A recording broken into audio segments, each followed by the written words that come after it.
Bom, vamos lá para o segundo vídeo dessa série e aqui eu quero te trazer algumas reflexões para vocês. A primeira é, onde que está o meu propósito? Onde é que ele está depositado? Onde é que eu encontro ele? Eu consigo responder essas perguntas? Será que o propósito é algo palpável, algo que eu consigo segurar na minha mão? Enfim, é sobre essa temática que a gente vai debater aqui nessa série de vídeos. Se você não tiver visto o primeiro vídeo dessa série, eu sugiro que você veja antes de dar continuidade a esse. Fechou? Vamos lá pro vídeo. Então vamos lá. Concluí com vocês no vídeo anterior, no primeiro vídeo dessa série, que o propósito ele é uma temática espiritual. Então eu não consigo falar de propósito se eu não admitir a existência de um Criador, se eu não admitir a existência de Deus. Se Deus existe, existe um propósito para tudo que se cria. Então eu tenho um propósito. Existe um propósito para mim. Agora a próxima pergunta é, beleza, onde é que está esse propósito? Onde é que eu encontro? Cadê ele? Como é que eu... Porque se eu tenho um propósito, é a coisa mais importante para eu descobrir na minha vida é isso. Onde é que eu encontro? Cadê? Tá dentro do guarda-roupa? Tá embaixo do sofá? Onde é que tá esse propósito? Então vamos lá. Quero que você entenda o seguinte, ó. A nossa Constituição, ela é feita de corpo, mente e espírito. Como assim, Márcio? Existe um espírito? Sim, existe um espírito. Eu sou médico. Eu sou neurologista e você está escutando isso da boca de um médico. Eu nunca vou conseguir te provar isso. Eu nunca vou conseguir pegar um artigo científico que prova onde está depositado o espírito do ser humano. Não existe isso. Só que, olha só, eu vou te trazer aqui uma reflexão bem profunda, tá? Presta atenção. Na neurologia, a gente começa a estudar muito o cérebro. A gente começa a estudar muito a neurociência. E faz mais de 15 anos que eu estudo esse assunto. E uma das coisas que eu percebi é a seguinte, a neurociência, o estudo do cérebro, ele é a porta de entrada para eu começar a entender mais os mistérios que envolvem o ser humano. Por quê? Porque o ser humano, ele é cérebro. Como assim, Márcio? Sim, todos os outros órgãos, eles dão sustentabilidade para o funcionamento do meu cérebro. Se por acaso o meu cérebro ele para de funcionar, ele não funciona, mesmo que o coração esteja batendo, o pulmão esteja funcionando, essa pessoa ela está morta. É o que a gente chama de morte cerebral. Quando existe uma morte cerebral, não existe volta. Não tem como a pessoa... É o fim da linha, nesse plano. Então, se eu admitir que nós temos um cérebro e o produto de funcionamento desse cérebro é a mente, eu começo a entender o seguinte, que o resto é tudo carcaça. Então, se eu tirar aqui toda essa carcaça, vai sobrar um cérebro e um monte de fiozinhos, uma medula e um monte de fiozinhos. Ali é o meu computador central. E é ali onde está tudo. É ali a porta de entrada para mistérios mais profundos do ser humano. E olha que interessante. Existe uma síndrome no nosso cérebro, quando acontecem lesões no nosso cérebro, que fazem com que a pessoa ela não perceba coisas que são óbvias. Exemplo, se eu tiver um AVC no meu lado direito do meu cérebro, numa posição específica, numa região específica, eu vou ficar sem o meu braço sem funcionar e eu posso chegar a não reconhecer o meu lado esquerdo. Olha que interessante. Já aconteceu de tipo eu chegar no hospital e o paciente está com o lado esquerdo do corpo dele sem funcionar, e eu chego para ele e digo, o que foi que aconteceu? Ele, não sei. Aconteceu alguma coisa com você? Tá tudo tranquilo. Levanta o braço direito, ele levanta. Levanta o braço esquerdo, aí ele, tá ali. Aí eu pego o braço esquerdo dele e digo, de quem é esse braço? Ele, sei não. Ou seja, ele não reconheceu o lado esquerdo do corpo dele. Essa síndrome é o que a gente chama de síndrome de hemipleggia. E a gente chama isso também de uma anosognosia. É como se o paciente ele não reconhecesse a doença. Olha que interessante. Essa síndrome, ela pode acontecer em várias outras situações, como por exemplo, uma pessoa, um homem, ele pode negligenciar o lado esquerdo dele e ele começar a fazer a barba só do lado direito. Ele pode chegar aí comer a comida no prato dele e comer só o lado direito, não comer o lado esquerdo, porque é como se não existisse, tá ali, mas ele negligencia. Então, olha que interessante, uma pessoa que está vendo aquilo, para ela é óbvio. Só que o meu cérebro, por ter tido uma lesão numa região específica, ele não consegue mais perceber. Aí vamos lá, guarda essa informação na tua manga, tá?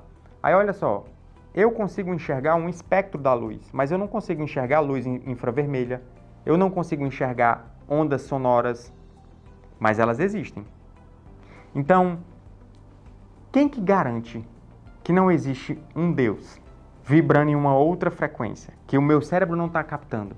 Se o meu cérebro não capta, isso não quer dizer que ele não existe. Isso quer dizer que eu tenho que admitir a minha humildade de que eu sou limitado e que eu consigo isso até um certo ponto. Deu para perceber? Então, eu estou te afirmando isso com toda a propriedade, que é uma propriedade que ela não é científica e nunca vai ser, mas é uma propriedade mais do que isso, é uma propriedade humana. Nós somos corpo, nós temos mente e nós temos espírito. Mas o que é essa mente? A mente é o produto do funcionamento do cérebro. Fechou? Então o ser humano ele tem corpo, o ser humano ele tem mente, o ser humano ele tem espírito. É como se nós tivéssemos as três coisas. E a mente ela é o produto de funcionamento do meu cérebro. Então quando o meu cérebro ele está funcionando, ele está ligado, ele produz uma coisinha chamada de mente. Fechou? Eu vou dar um zoom nessa parte aqui e vou falar só sobre essa parte aqui para você ter esse entendimento, tá? Então preste atenção. Imagina um computador. Imagina um computador. O computador, ele é uma máquina. Ele é uma máquina. E eu consigo pegar essa máquina na minha mão. Isso aqui é um computador. Um computador em formato de tablet. Eu consigo pegar na minha mão. Isso aqui é material. Quando eu ligo isso aqui na tomada, começa a aparecer aqui programas. Esses programas, eu não consigo segurar ele na minha mão. Mas eles são reais, eles existem. Só que eu não consigo segurar eles na minha mão. Do mesmo jeito, o meu cérebro, quando eu ligo o meu cérebro na tomada, falando de uma maneira poética, e ele liga, o produto de funcionamento dele é a mente. Então, eu consigo segurar o meu cérebro na mão? Consigo. Isso já aconteceu comigo. Eu já segurei um cérebro na minha mão quando eu estava na faculdade, no ambulatório de anatomia. Só que eu consigo segurar a mente na minha mão? Não. Porque a mente, ela é algo que não é material. Ela é o produto do funcionamento de algo que é concreto e material. Mas é tão real quanto aquele cérebro que eu segurei na minha mente. Fechou? Então nós somos corpo, mente e espírito. Aí olha só que interessante, ó. Aqui é o nosso corpo. Aqui é o nosso espírito. Adivinha quem é que faz a ligação entre corpo e espírito? A mente. Então, eu começo a entender o seguinte, que o ser humano, ele é algo muito mais complexo e que existe um ponto de conexão aqui entre essas duas naturezas fundamentais. O corpo, aquele plano material, braço, osso, músculo, e algo que é imaterial, que é o meu espírito. Onde é que está esse ponto de conexão? Está exatamente aqui, nesse ponto onde a gente chama de mente. E olha que interessante, para você ver como a coisa ela vai transicionando de um lado para o outro. O que é que faz a mente aparecer, existir? É algo material, que é o meu cérebro, que está no meu corpo. Aqui é o meu corpo. Então, algo que está aqui no meu corpo, que é material, que é matéria, quando ele começa a funcionar, ele produz uma coisinha que ela não é palpável, que ela é algo abstrato, que é a minha mente. E a minha mente, a partir do funcionamento dela, se eu souber utilizá-la, eu começo a acessar uma outra camada, que é a camada espiritual. Mas por que tu está falando todas essas coisas e tudo? Porque eu falei o seguinte para vocês, ó. Eu falei que nós somos corpo, mente e espírito.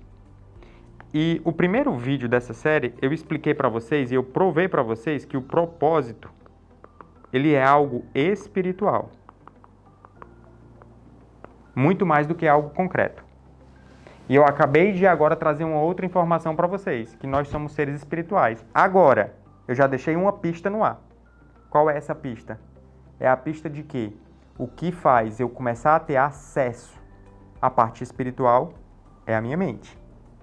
O que conecta a matéria ao espírito é a minha mente. Agora eu vou abrir um parênteses. O que é que está acontecendo na era atual? O Brasil é o país mais ansioso do mundo. Índices de depressão, quantidade de pessoas com sofrimento emocional. a gente resolveu um monte de coisa no plano material. O meu quarto, ele é mais luxuoso do que o quarto do homem mais poderoso que existiu no Brasil há 150 anos atrás, Dom Pedro II. O meu quarto hoje é mais luxuoso do que o quarto dele há 150 anos atrás. O que eu estou querendo dizer com isso? Estou querendo dizer que nesse período de 150 anos, a evolução tecnológica ela foi tão brutal que hoje a gente resolveu a maioria dos problemas do lado de fora, relacionado com estoque de alimentação, relacionados com conforto, relacionado com fornecimento de energia, fornecimento de água, banho, local para dormir, local para reclinar a cabeça e por aí vai. Tudo isso praticamente resolvido. Agora, o que é que não está resolvido? A minha mente. Aqui é a última fronteira. E olha só, a parte onde a gente vai assistir a maior quantidade de sofrimento, a maior quantidade de confusão quanto à identidade, quem eu sou, o que é que tem dentro de mim de dons e talentos, o que é que me conecta com algo superior, tudo isso está na mente. Se a pessoa ela não tem essa percepção, essa inteligência relacionada com a mente, relacionada com a parte emocional, ela não vai se conectar com o plano espiritual. Ela não vai se tornar completa. Porque eu falei para vocês que nós somos corpo, que nós somos mente e que nós somos espírito. Ou seja, nós somos 3 em 1. Se eu não acessar tudo isso, eu vou estar partido. Eu não vou estar completo. Eu vou estar partido. Agora, olha só. Se Deus nos criou e nós temos um propósito, eu só vou conseguir acessar esse propósito se eu tiver completo. Pegou? Porque se eu não for completo, é como se a criação de Deus ela tivesse partida, ela está incompleta. É como se eu estivesse usando um livro para escorar uma mesa que está em falso, uma cadeira que está em falso. Então, o primeiro passo para eu poder começar a vislumbrar propósito seria eu me tornar completo. Agora vamos lá, Márcio. Me fala mais, onde é que está localizado esse propósito? Eu já trouxe algumas chaves para vocês relacionadas com a mente, corpo e espírito e trouxe umas chaves para vocês relacionadas com a nossa Constituição, que é uma Constituição que também ela é espiritual. Nesse próximo vídeo agora, eu vou explicar para vocês, eu vou dar um zoom na mente, para que vocês entendam exatamente onde é que está localizado o nosso propósito. Mas se existe um localzinho lá, existe. E é isso que a gente vai ver no próximo vídeo.